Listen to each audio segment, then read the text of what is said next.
Well, hello, everybody. Peter Maravellis here. I hope this finds you all safe and well. On behalf of City Lights booksellers and publishers, I'd like to welcome you to City Lights Live, the virtual reading series that continues in the footsteps of our in-store calendar during the time of the pandemic. We continue to celebrate the works of authors we know and love with readings, discussions, and forums moving into the winter season. Before we begin tonight, I would like to say a few words about the passing of our founder, Lawrence Ferlinghetti. As many of you know, he was 101 years of age. I'd like to take a moment to thank everybody who has emailed and written us, sent us flowers and gifts. I mean, it really means a lot to us. The outpouring of love makes all the difference in the world. So on behalf of our director, our staff, we'd like to extend our gratitude to everyone. Thank you for showing us how much you care and how much Lawrence and his work meant to all of you. We feel the love. Some have asked what will come of City Lights. Our answer is simple. Lawrence left us with a very strong legacy. I mean, it's one that we will continue to honor in the books that we publish, in the stock that we carry, in the events and community outreach that we engage in. Those of us who were fortunate enough to stand in the light of Lawrence's brilliance now have the responsibility to really keep his vision going. And it's with great pleasure that we're going to move forward and continue to espouse the values that City Lights has stood for since its inception.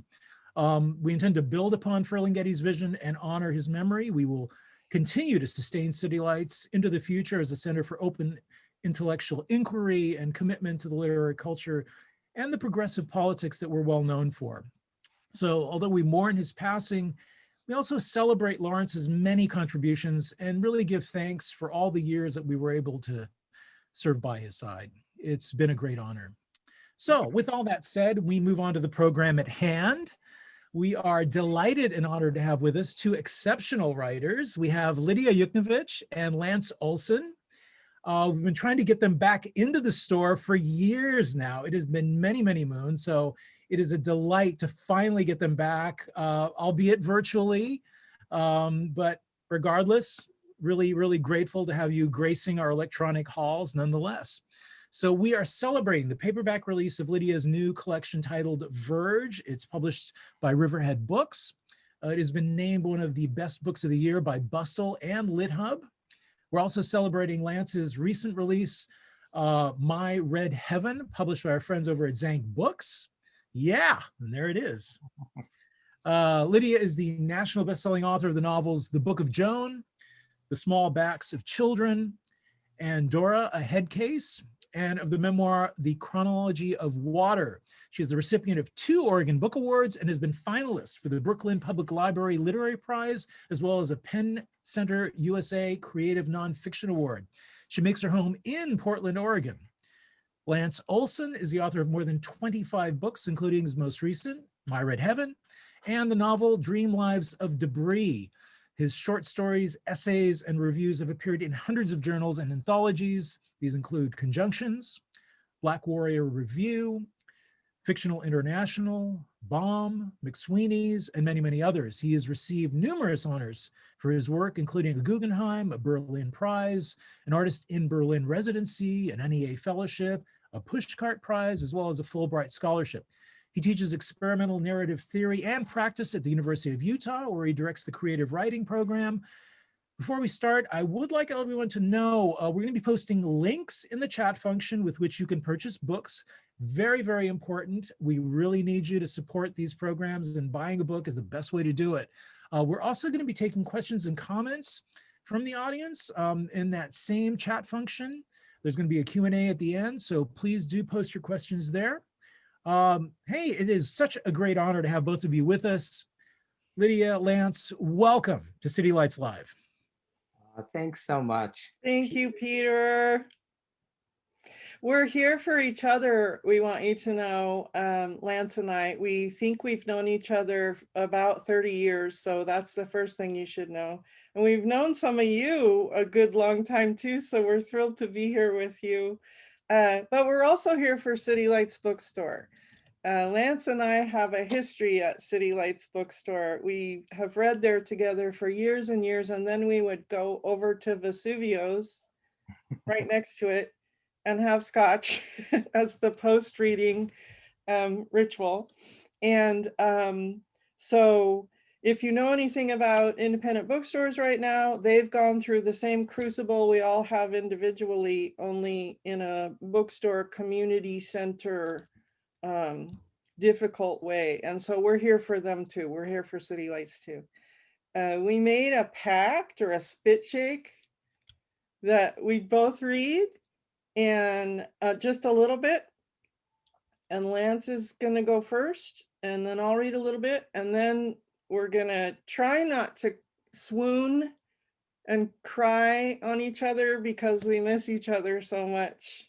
The last time we got to see each other, it makes it painful. You're glad to see the image of the person, you're glad to see their lips moving, but man, can't touch anybody. So with that, I would like to introduce to you my brilliant, beyond brilliant, inspirational pulsar in my life, art and heart comrade for all time, Mr. Lance Olsen. Now I'm going to start. Okay, I'm back. So first of all, I really want to thank Peter and City Lights for hosting us this evening. It is so good to be here, even if virtual. And behind that, lives, as Peter was saying, another thank you to Lawrence Ferlinghetti, who really was one of the great literary and social activists of the last 101 years. And I posted one of my favorite lines of his on the day he changed tenses. And that line goes, "I am waiting perpetually and forever a renaissance of wonder." I mean, all right? Like, I am awaiting perpetually and forever a renaissance of wonder. I adore that. And it's somehow appropriate for this evening. And speaking of wonder, reading again with you, Lidia, heartfelt aesthetic and existential comrade through, I would have said like 27 years. This is getting crazy, but it gets absolutely no better. And finally, buy books. They don't need to be our books. They can just be anybody's books, but just buy books. City Lights needs you guys, and we all need City Lights, something fierce. So what I'm going to do is just to read, it's like a 7-minute little chunk out of My Red Heaven. And the only thing you really need to know about My Red Heaven is it's, about one day in 1927 in Berlin. So, in the interwar years. And it is prismatic in structure in the sense that it inhabits various consciousnesses over the course of that 24 hours. And sometimes those are human artists, musicians, scientists, writers. Sometimes they're not, like is in Ghosts, or in this case, a dog. So, and this is from a chapter called Bounding for Birds Mathematics. So the Doberman's name is Dahlia. Dahlia won't see the end of this day. She doesn't know that. What she knows is she's on the longest, most glorious walk of her life. There is no time but this time, no place but this place. She can scarcely endure all the smells and sounds and touches and tastes inside her. She is with her masters, and they have given her these radiant gifts, and it is impossible to conceive of a way to thank them enough. She doesn't understand the name of the woman behind her is Elisa Lemme. She doesn't understand the man's name is Otto Hampel. Otto and Elisa woke Dahlia improbably early this morning, asking her if she wanted to go out. Dahlia always wants to go out. That is her only knowledge. The flat she lives in is too small, the air in it too used up. Presence nowhere except on the other side of the front door. The whole of Dahlia's day, the whole of Dahlia's life is an almost unendurable waiting for two questions. Do you want to go out, girl? Is that what you want? She bounds from her dream, in which she is bounding for birds on the grassy shores of the Schlachtensee, and barking rapturously bounds from her master's bed toward her bowl beside the stove. She wolfs down her food, feels the choker collar going on, and leash clicking into place. Somewhere behind her, She senses her tail nub over which she is continuously bewildered. She possesses no will, furiously aspiring to wag. And now she is here. And now she is here. And now she is here. Dahlia has no room for any other idea in her head. Eliza is making several short loudnesses in the direction of Otto. Dahlia can't grasp what they mean. Dahlia doesn't care. All she cares about is this flawless motion she is inhabiting. All she cares about is the prosperity of aromas and music through which she advances. How can one being celebrate them all?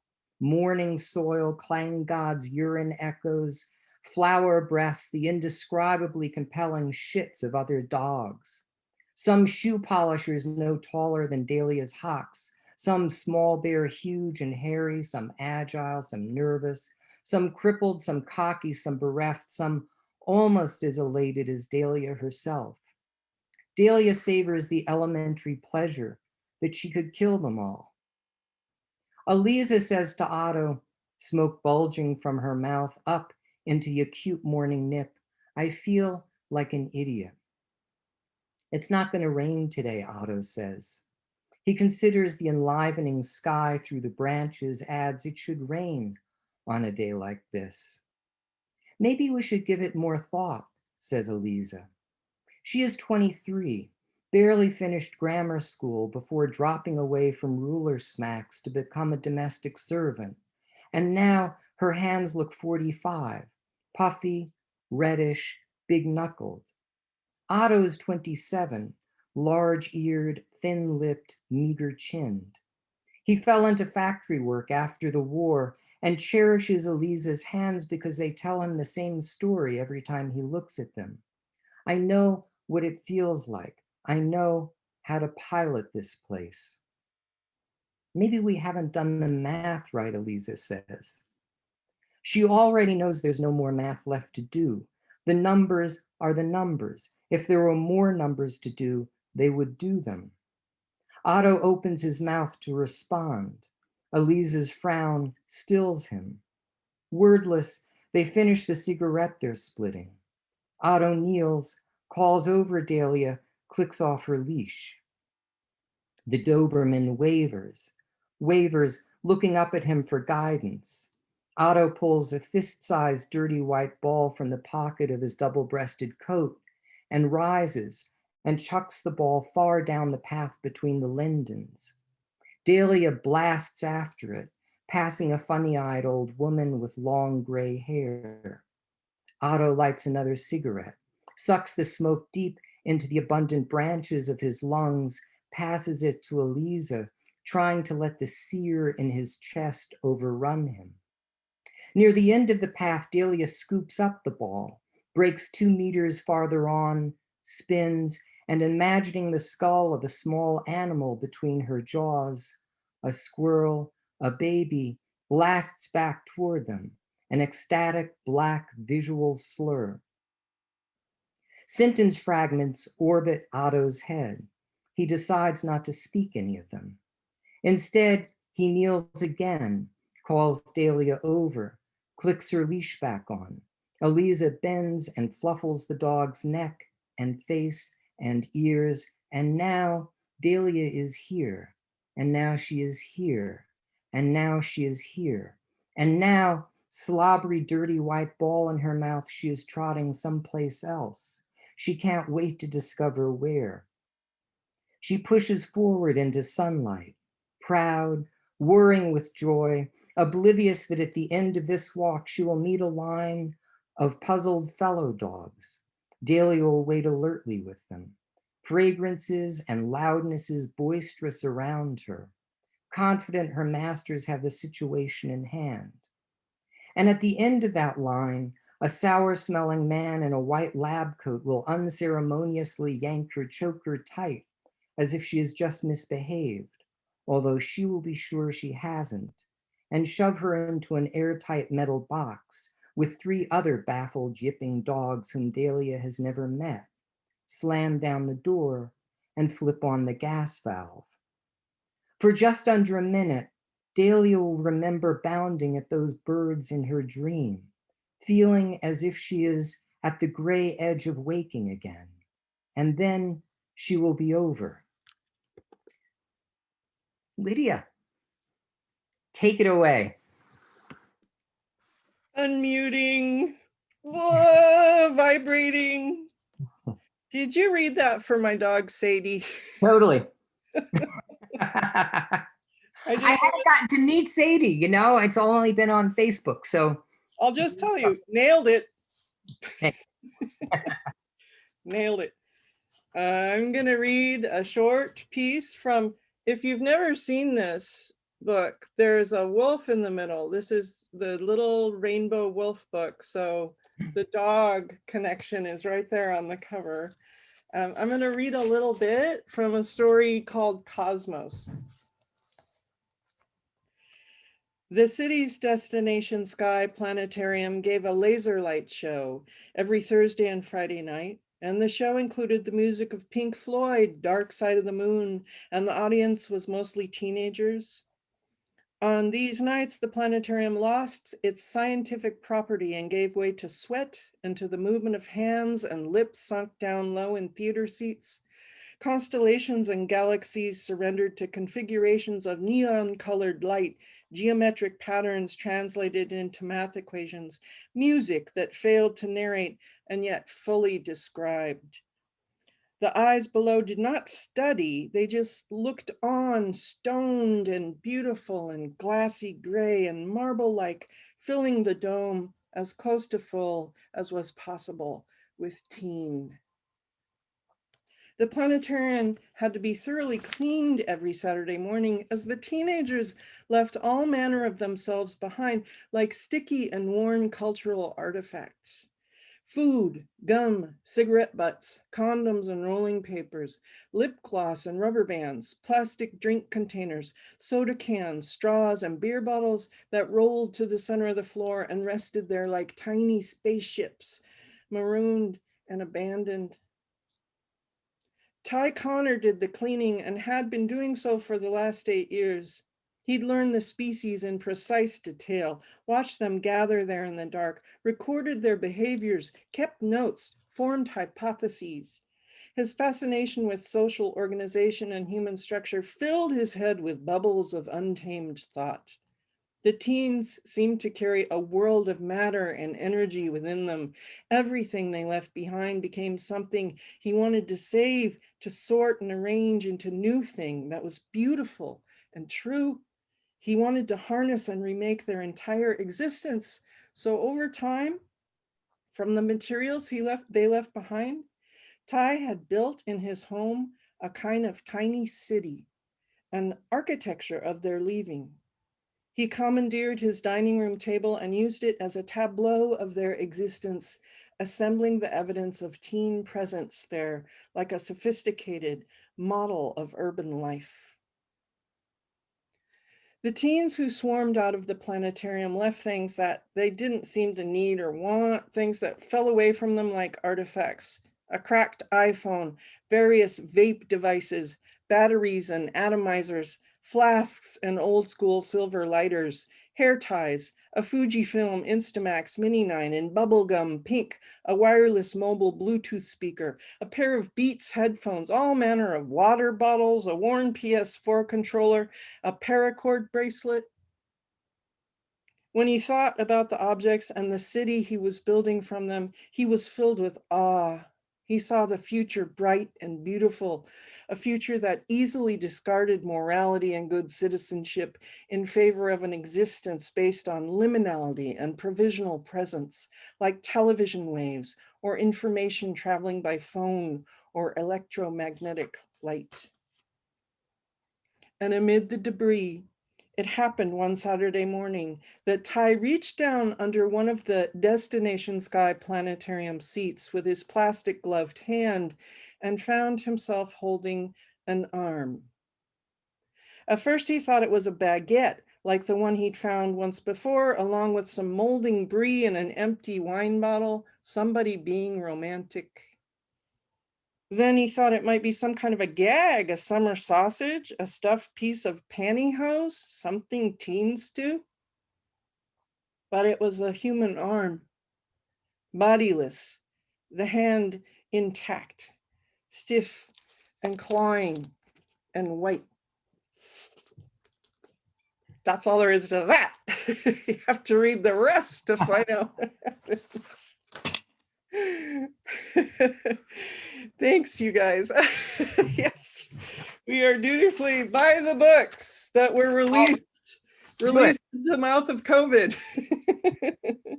Help City Lights and those things. But now we're going to talk to each other and try not to cry too much. And if there's some questions in the chat, we'll try to pluck some of those out too, if I can not, you know, pass out from trying to multitask. That's my worst thing.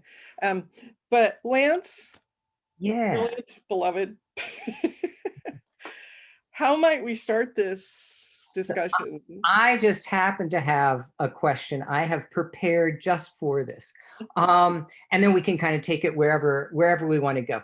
But no, seriously, this just grows out of what you were just reading. But, you know, Verge really is about various borders and cusps and, as you just said, liminal spaces and edges on which various people teeter, right? About lives that could have been and should have been and are, you know, sort of behind the billboard that's America. And it's saying the chronology of water, one of my favorite lines from there is make up stories until you can find one that you can live with. But the thing is that, in a sense, that utopian narrative will always remain just out of reach, or always be in a state of flux.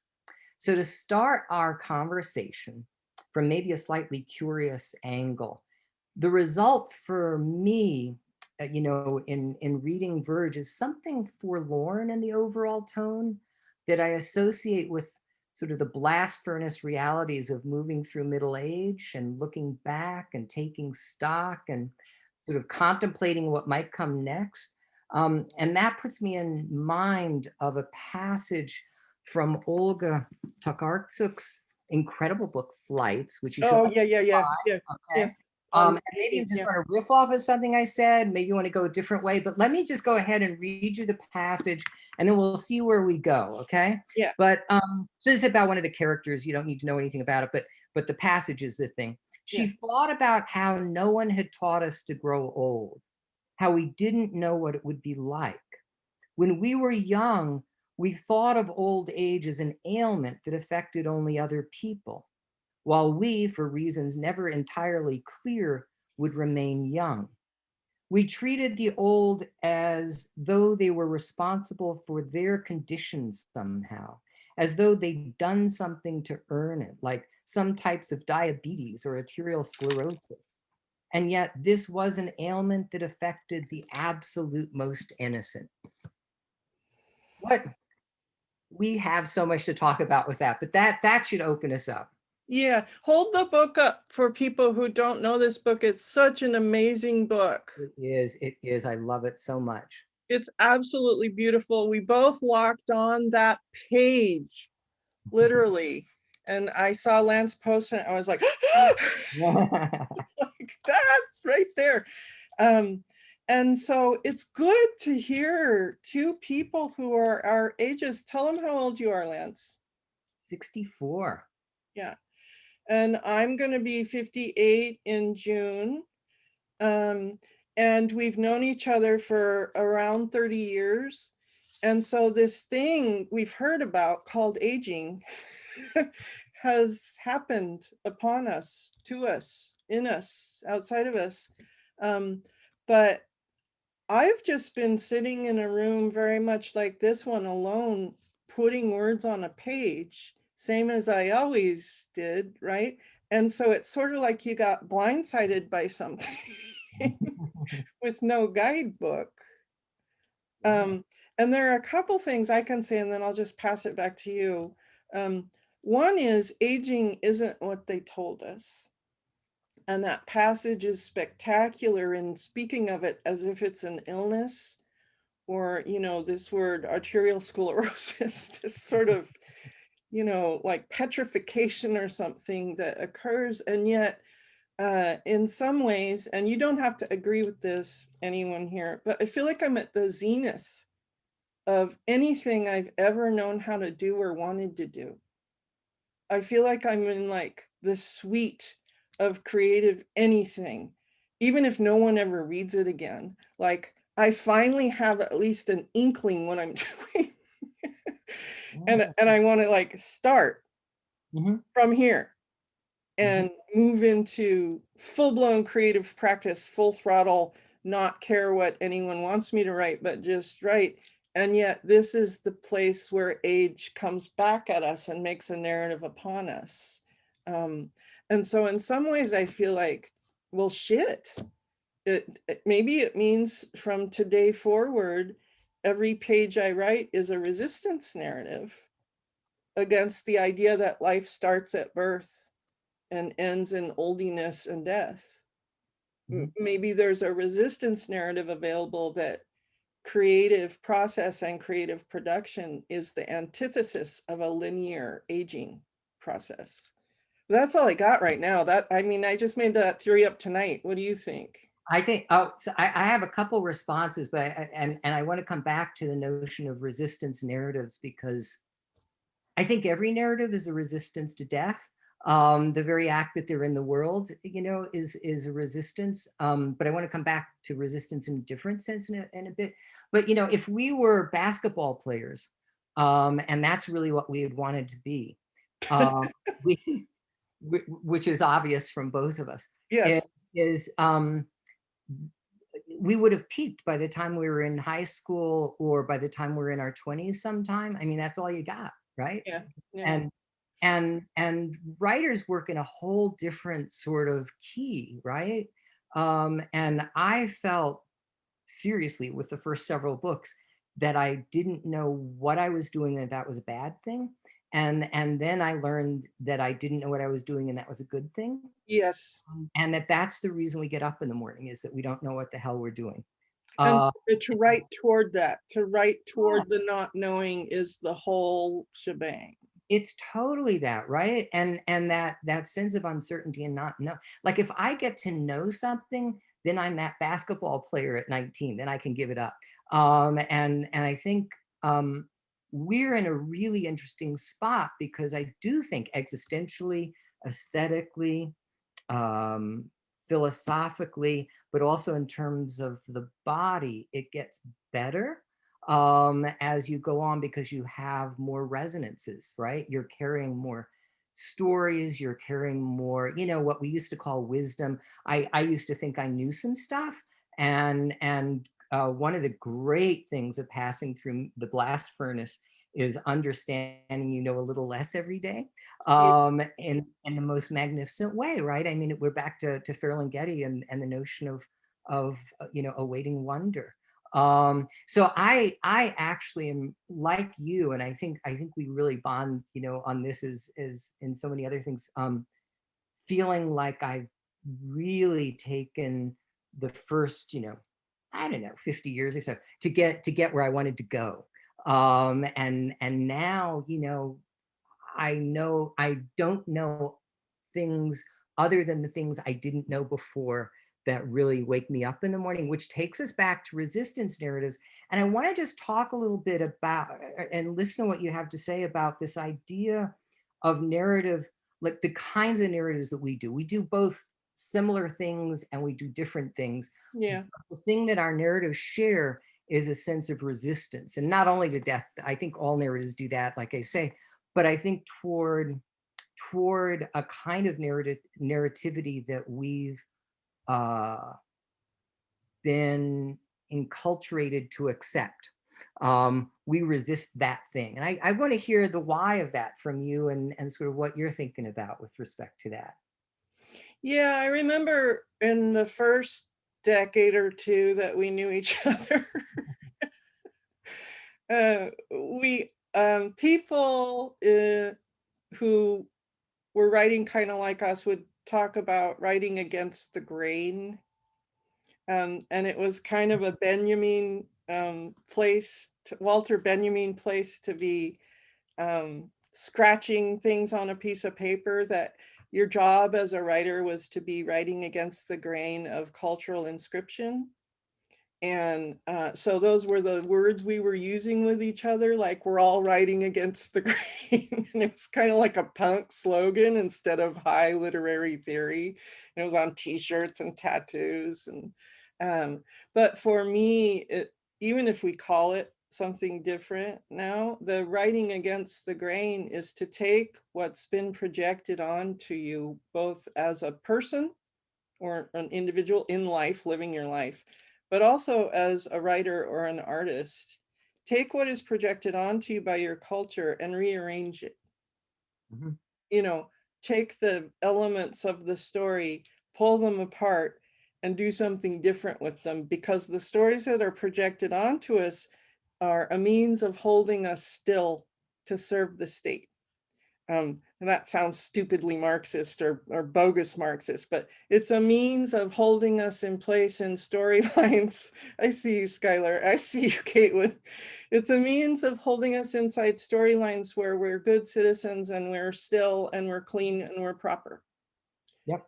And so some of us, this resistance, this very act of telling a story that says, I'm not that. You may not give a shit what my story says I am, or who else I'm writing with, but I'm not this story you keep placing upon me, because I will not hold still. Mm-hmm. I will keep making noise until I get it right. And so that kind of, I tend to agree with you that all narrative is resistance narrative, but I also think agitation takes a kind of specific energy. And an activity. Yeah, I think that's absolutely right. And I think, so we usually think of politics happening at the level of thematics in a story, you know, who the characters are, how the characters are interacting, and how we tell certain kinds of characters who've been marginalized and so on. But I think, and maybe this is just a different way of saying what you just said, but politics happens at the level of structure. There's, and what we hear over and over again in our lives are certain kinds of bogus paint within the lines narratives, color within the lines narratives. And we hear them so much that we begin to take them as the truth, right? I mean, this goes back to Goebbels, Hitler's favorite, speaking of My Red Heaven, but that idea that if you tell a lie big enough and repeat it long enough, people are going to believe it. We do. It's called a Hugh Grant movie.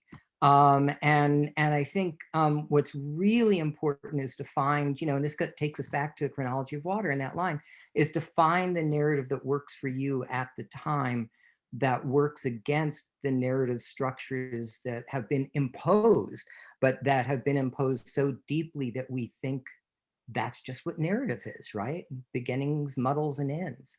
Yeah, the whole project of your body of work for me has partly been about a disruption, a fragmentation, a breaking apart of master narratives or mono narratives that make everybody feel better, but create stasis rather than change. And can you see this, Lance? Yeah, Otto. It's So, a different Otto. This is Otto Freundlich's painting. Can you tell them what this is? Yeah, so what happened was I came across this painting by accident, actually in Paris instead of Berlin, but Otto Freundlich was a German, actually one of the first German abstract expressionists, and had a cubist sort of flair. And I don't know how this happens, how you get ideas for pieces, but a lot of mine come through structure. And I saw that's called My Red Heaven, Meine Roter Himmel in German. And my first question so if you look at it, you see darkness at the bottom and a move up toward the red of heaven. Otto happened to be a socialist, so that red was a very symbolic red. But whatever our red heaven is, it could be blood. It certainly was for the Nazis, or it could be, you know, some other kind of myth.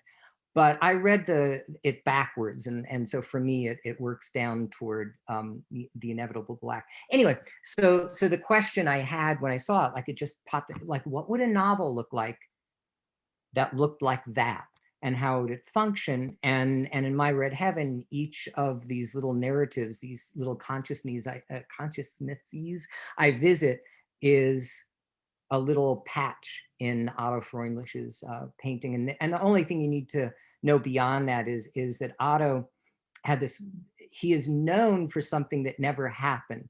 He is known for this beautiful conceptual piece that was to create a highway between Berlin and Moscow and to line the road with beautiful art, statues and so on. It didn't come to fruition because the Nazis took an immediate disliking to Otto.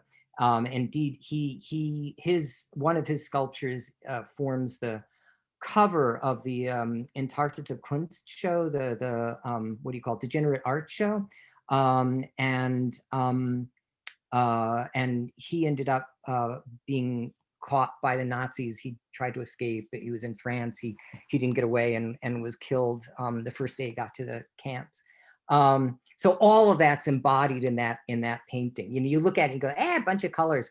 It's like, yeah, kind of, and also life. But I don't look at it as a bunch of colors. I look Yeah. at it as you know, cubism in art history, and fragmentation of reality into particles or pieces is what your novel My Red Heaven does for me. For those of you who haven't read it, here's a pitch for you, or why it makes me giddy to read it. It's as if on this 24-hour period in 1927, right before fascism is about to become a thing, but hasn't yet, in this 24-hour period, it's like time is pulled apart like an accordion.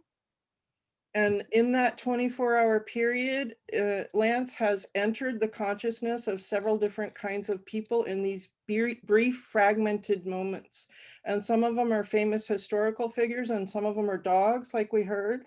And some of them are made up people, but they're just these little bits of consciousness. It's like the breath before the brutal tragedy emerges. And it is so in line with our current moment, you know. We're moving through a crucible like that right now, but nobody's pulling apart the accordion of time to show you these micro motions and fragmentations of consciousness, and how there's no main character. Mm-hmm. There's no single person. It's just all of us, just like these boxes. It looks exactly like the boxes. Do you see the boxes like we do? Are we in gallery view? We're not. I'm not. Hit gallery view, my man. Like, go up to the top and hit gallery. It's exactly like the collective of these little boxes. It's as if we all got a little fragment in Lance's novel. And this is why it's thrilling. And this is why you have to buy it like tonight, and probably more than one. But I want to just quickly shift it into a question for you, Lance, which is, we have in common in our writing a couple of things, many things, but a couple. And one of them is this insistence on fragmentation or fractaling, or words like that. And another is, and this is more true in novels I've written, but still true in Verge, pulling historical figures out of, dislocating them from the story we think we know, and giving them other story coordinates. And so maybe could you talk about either one of those things?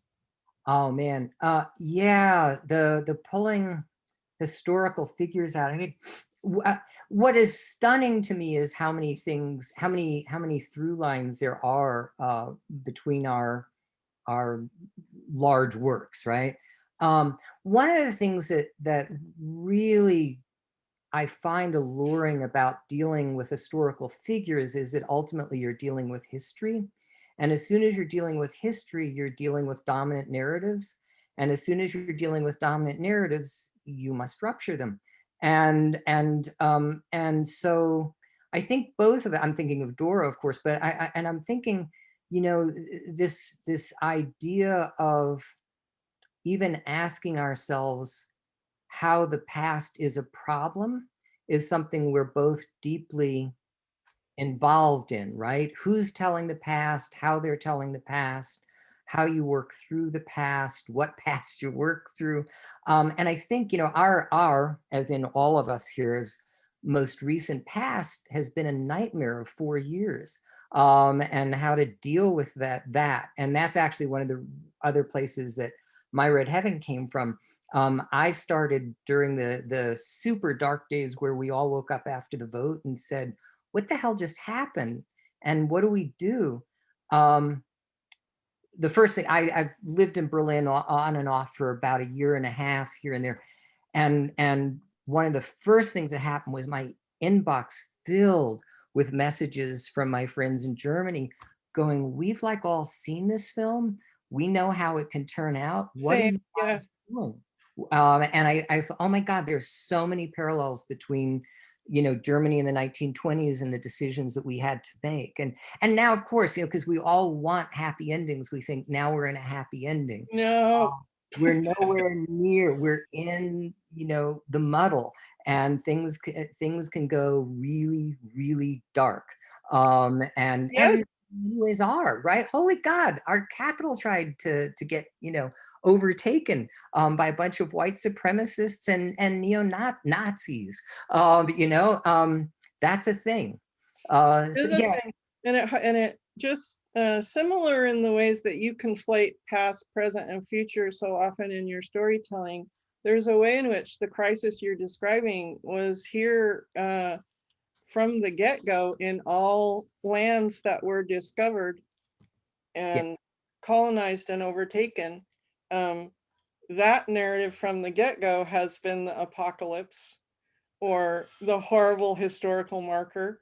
And so it's a good reminder to think, even under the strata of our recent history or our recent understanding of Nazism and fascism, there are strata underneath that were like, well, hello. And it's about, one last quick German thing, and I want to switch over to Verge and talk about your relationship to that and your larger work, but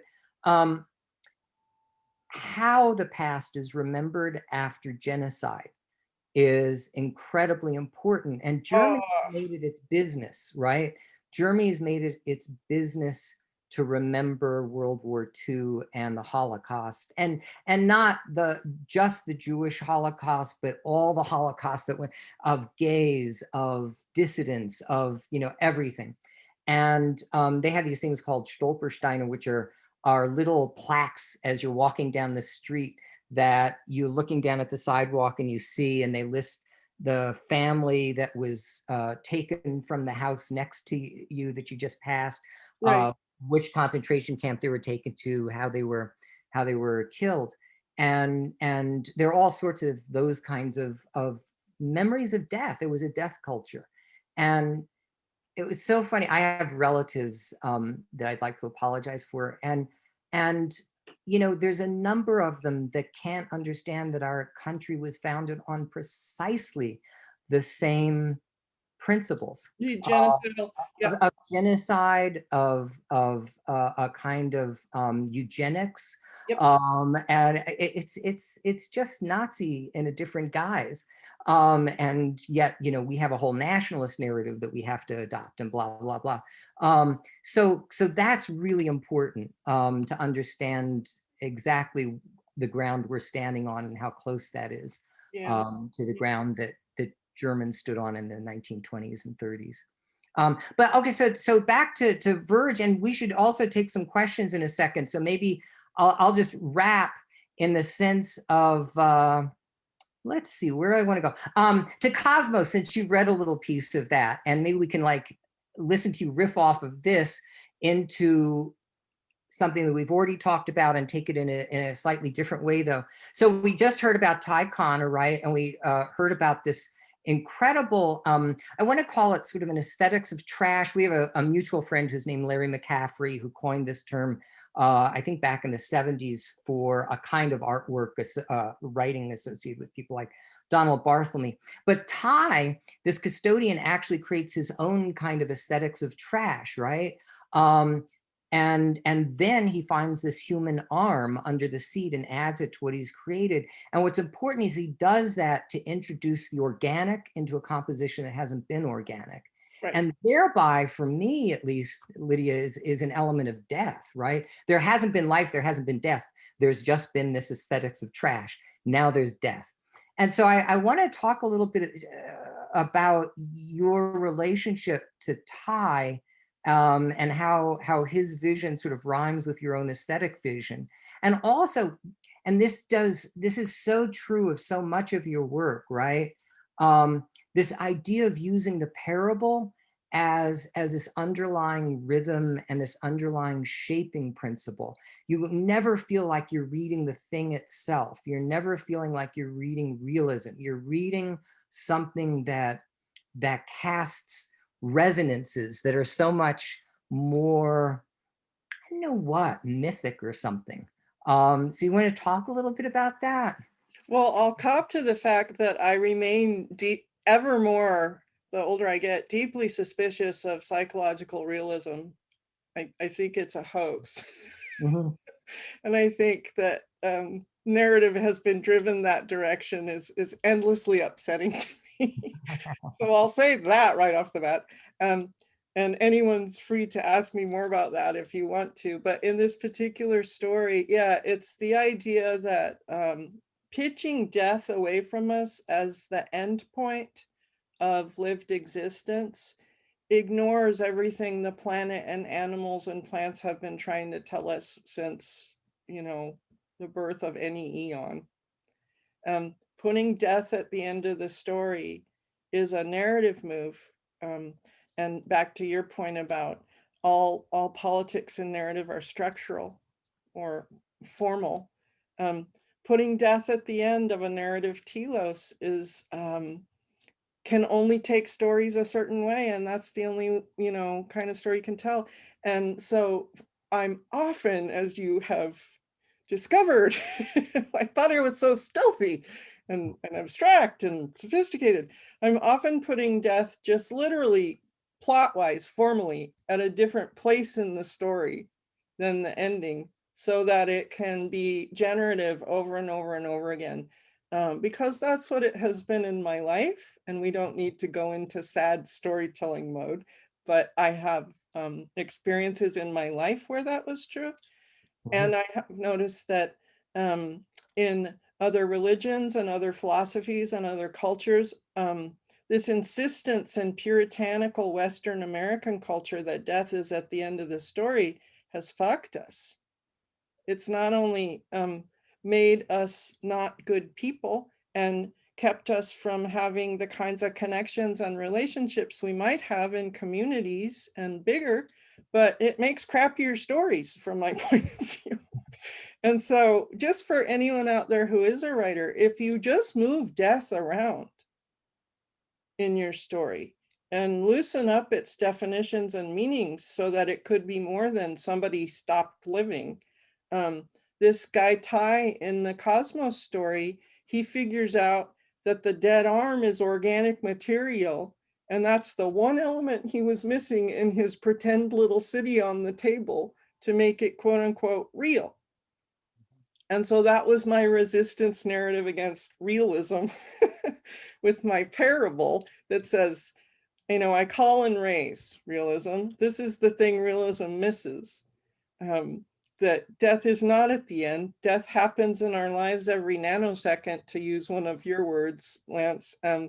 You're sloughing off skin cells and hair and all kinds of things right this second. And also nobody knows where the death of anything, the death of a relationship or a body or a dream or money or, it's endlessly recurring. And so bringing the body, I probably could have said everything I just said much faster if I had just said, bringing the question of deathness back to a body and a community is a worthwhile storytelling space. That's so beautiful. And your phrase about, death is this incredibly generative impulse. And we think of it, right, because of the narratives we've absorbed, that death is somehow a negative. But think about how sad it would be if you didn't die a little every day and get reborn, right? Skin cells, but also in like new ideas, new revelations, new wonders to take us back to Ferlinghetti. It's, you know, you don't get life without that. No, I mean, trees and dirt and stars and organic material and the entire planet is trying to teach us that every second of our lives, and we keep ignoring it. That cyclical, circular, regenerative process is all around us every day. And if humans would just stop claiming the top position in terms of stories of existence, we might get back to learning it more collectively, that it's this shape and not this shape. Yeah. But I'm looking at the time. It's like pushing 7, but I see a question from John. Hi, John. John Dominy is a friend to both of us for many, many years. And he asked, he's like, okay, I got a question. Art, even literary art, serves up occasional figures, more than a few, who insist they're outside of history and politics. They're pure imagination, illusion. Rather than go on a longer, I'll cite one great one out of the past, Oscar Wilde. Thoughts, Lance? Figures in art who insist they're outside of history and politics. Yeah, well, they're wrong, but I'm trying to think about how.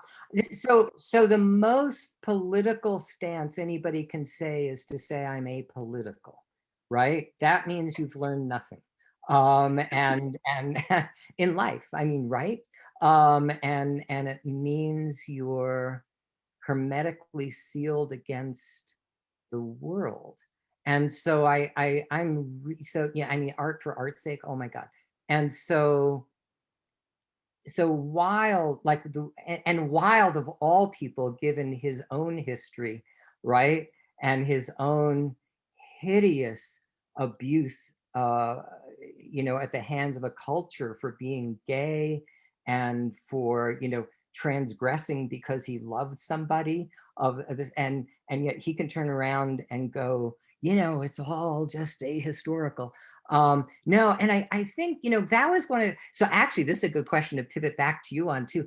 But I think one of the many things that I was really dumb about when I was younger was believing that there could be such a thing as apolitical moments, in the sense that politics really, and this I learned over years, is the water it's the invisible, right? That is always the stuff we swim through. And it's always informing us, and you either go with it and believe all this stuff or you go against it. You know, and my basic, you know, wiring is skeptical. And the reason it's skeptical is because ... the world. And I think so yeah, my natural inclination is to push against things, but I think that's the artist's natural inclination, and that's a political inclination. It's an existential inclination, it's a psychological inclination, but it's at core, it's also a political one. What about you, Lydia? We're agree, disagree? No, I don't disagree, and I understand what you're saying, and it's exciting, that idea. I think I'm losing use value for the word political or politics, and I'm wishing for a different word and storyline. I prefer the word agitation, for example, and even organic versions of that, like the way sand agitates in an oyster to make a pearl, or, you know, tree agitation. I'm starting to look at transhuman qualities in the world around me for different words and different language and different storytelling that might help us remember. It's not like it's new. It may help us remember that this fraught politics question we keep bringing up and debating for ourselves, politics of art, politics of life, politics of peoples, has gotten us a little stuck in our own language and storytelling. So while I do actually agree with you, I'm lately hunting for different language and storytelling. Totally. And I hear that totally. And, you know, I like agitation. I like some sense of the word being awake. That, but in the largest sense, right? Not only the human sense of being awake, but, you know, being truly awake when we're awake, would be another way to say it. And I think that's what our narratives attempt to do. You know, we perhaps we fail miserably, but I think another way to talk about narrative short-circuiting, is an attempt to wake both ourselves as we're producing it and the reader as the reader's encountering that Yeah. Yeah, I think or agitation. yeah, I think that's why I'm so attracted, and this is in the book Verge of short stories, to locating the storytelling inside the bodies of characters who are ordinarily invisible, or Mhm. living in a place nobody cares about or looks at, or living the non-heroic life, or heaven forbid, the mistaken life, the fucked it up life, the I was incarcerated life. I'm endlessly interested in getting the storytelling to come by and through the bodies that get spit out of the story as a whole. And I'm still interested in that. The future projects are coming out of those bodies and not the bodies of the mega hero or even the anti-hero. I got bored with that too. Or not even bored, but kind of like suspicious, skeptical, as you say. Yeah, yeah. I So, don't know. Go ahead. oh, I was just going to say, I can't read these things as they keep rolling by as quickly as you You can. know, it gives us anxiety. I'm having like PTSD. I am. I'm feeling horribly, you know, unpresent when I keep having to look over and read these. Is there one that just jumped out to everybody?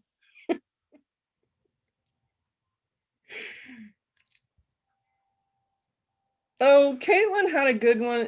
If do we have to survive genocides in order to remember that there are genocides? I thought that was a good question, and I'm interested in like what narrative can and can't do in those terms. That was a good one. It made the hairs on my arm go up, Caitlin. It is. Hi, Caitlin. Oh, that's right. I see you waving. So yeah. So you want to go first on this? No. Me neither. But all right. So I'm trying to really think of a culture that didn't have genocide as some of its core. You know, I don't think there is one.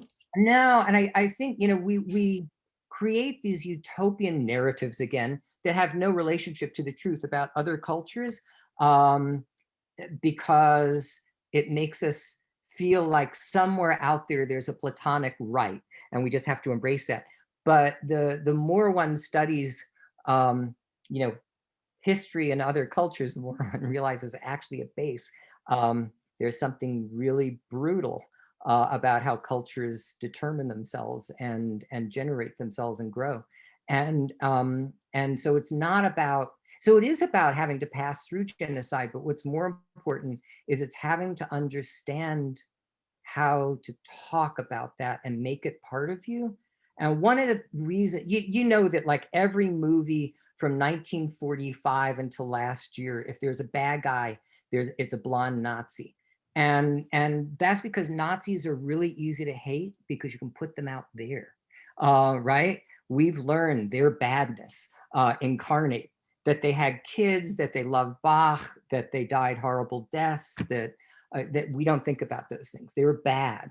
And I think what we need to do is to say, and this is a Foucault point, we love to drift into theory. The most dangerous thing to not realize is that the police aren't out there, they're behind your foreheads. And that the Nazis aren't out there, they're behind your foreheads. And what you need to do is to come to terms with that. And how does that work? And that works through disrupting narrative. Yeah, I hear you. I hear you. There are endless forms of decolonization ahead for all of us in many different ways, including the idea of that humans coming to planet was an original apocalyptic situation. Like the first colonization was that any humans, decided we were on top in any form. But well, fuck it. I mean, can we just stay for 3 hours? I mean, I know we can't. Also, we have to make dinner and stuff. And I love all the comments. Like I said, they gave me a little bit of PTSD because I'm so like, ah. I know. I'm going to read them all after the fact. Yeah. Thank you everybody for engaging so like incredibly fully. That is awesome. Yeah. We have to do this again like tomorrow. Well, you know what I'm hoping we do is we could just take like an afternoon sometime and just like pick a subject and just like have a session and then take an hour break, go out, have a martini, make lunch, whatever, and then come back and then just do something else. And I'm hoping in the future we really actually get to do more of that kind of stuff. I mean, because tonight has been like so generative and just like so vital and yeah, you don't want it to end, but I'm hoping we we'll see you back in our orbit sooner than later. I also want to encourage everybody, do buy a book. It does really help us out. It's COVID is not over, and we're all hurting. So really do appreciate that. Also, for those of you who have friends who might have missed tonight, we're going to be posting this on YouTube, and we'll be sending out emails with the link for everyone who registered. So keep an eye out for that. We're a publishing house and a bookstore. We've got a lot of really great titles coming out. We've got books from Caribbean Fregosa, from Seshu Foster. Tim Weiss just had a new book out. Go on our website, check out our new titles. We've also got events coming up for Caribbean and Seshu. It's going to be really wild and fun stuff. Lidia, Lance, thank you so much for doing this and for being in our orbit again. And, open invitation. We hope to have you back sooner than later. Listen, Peter, thank you so much. Thanks City Lights so much for the space you've created. I mean, to have stuff like this, don't you all feel, I certainly do, that we're just like sitting around and gabbing. It's like the very best of, but that's you. That's not us. That's you. It's missing a table with food, and I know I'm not the only one who thinks that here, but it's missing like a shared meal space. And I also want to jump on the buy a book train. Every time you buy a book from an independent bookstore, a misfit gains their wings. Just hold that thought and think of all those wings you could